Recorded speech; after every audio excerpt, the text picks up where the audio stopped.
오늘의 해외 주요 뉴스를 백유연 기자가 전해드립니다.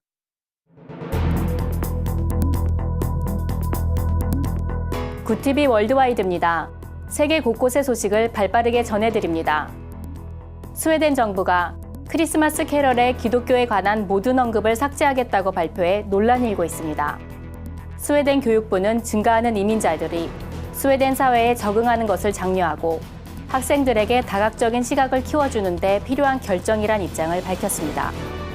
정부의 이런 발언의 일각에선 크리스마스 전통은 스웨덴 문화유산이라며 스웨덴 사회는 크리스마스 캐럴을 보존해야 할 의무가 있다고 강조했습니다. 스웨덴 정부의 이번 조치는 스웨덴이 서방 국가에서 가장 비종교적인 국가란 연구 결과를 뒷받침하는데요. 2014년 시행된 한 연구에 따르면 스웨덴 인구의 약 80%는 종교가 없다 혹은 무신론자라 답한 것으로 드러났습니다.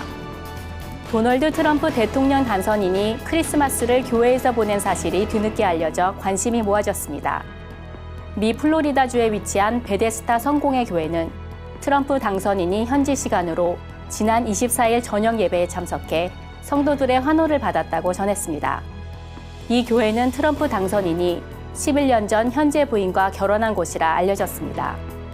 예배 후 트럼프 당선인은 비기독교인에게 불쾌감을 줄 수 있다는 이유로 메리 크리스마스 대신 해피 홀리데이즈라 인사하는 사회 현상을 강하게 비판하며 기독교인들이 크리스마스를 자유롭게 기념할 수 있어야 한다고 강조했습니다.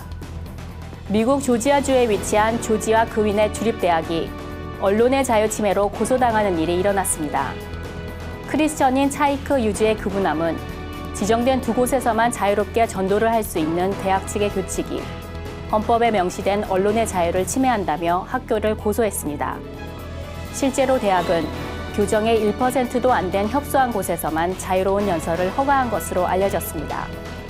뿐만 아니라 교내에서 연설을 하려면 3일 전 신청서를 접수하면서 연설 내용을 학교 측에 미리 알려 사전 심의를 받아야 하는 것으로 드러났습니다. 법적 분쟁으로 번진 이번 사건에 미국의 유명한 법률사무소가 소송을 맡아 학생 측을 변호하는 등 학생의 기본권 수호에 적극적인 모습을 보이고 있습니다. 영국 국교회가 수십 년 전 도난당한 예술품을 되찾았다는 반가운 소식입니다. 국교회 소속 성 캐서린 크리교회는 16세기에 제작된 비석의 일부를 도난당했는데요.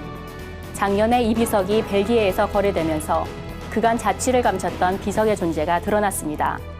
약 80cm 높이의 흰색 대리석은 엘리자베스 1세 여왕 당시 중요한 인물이었던 수록모턴 경의 비석으로 성 캐서린 크리교회를 상징하는 예술품의 일부였습니다. 국제미술품 복구위원회는 도난당한 미술품이란 이유로 기념비를 구입한 주인에게 반환을 요청했습니다. 기념비의 주인은 법적 소유권을 주장할 수 있었지만 아무 조건 없이 영국에 기념비를 인도했다고 알려졌습니다. 짐바브웨가 채무를 현금 대신 코끼리와 같은 야생동물로 상환했다는 소식입니다. 짐바브웨는 중국에서 군복을 산 후 대금을 자국 내 코끼리 35마리와 사자 8마리, 하이에나 10마리, 기린 1마리 등으로 지급한 것으로 알려졌습니다. 짐바브웨 국립공원에서 생포된 동물들은 러시아 화물기 편으로 중국 창룬 사파리로 보내졌습니다. 현지 야생 전문가들은 어린 코끼리를 무리로부터 강제 격리하는 것은 잔인한 짓이라고 비난했습니다. 한편 짐바브웨 무가베 대통령은 공무원들이 봉급을 받지 못하는 최악의 재정 상황에도 불구하고 가족과 해외에서 호화 쇼핑을 즐기며 휴가를 보내고 있습니다. 굿TV 뉴스 백유연입니다.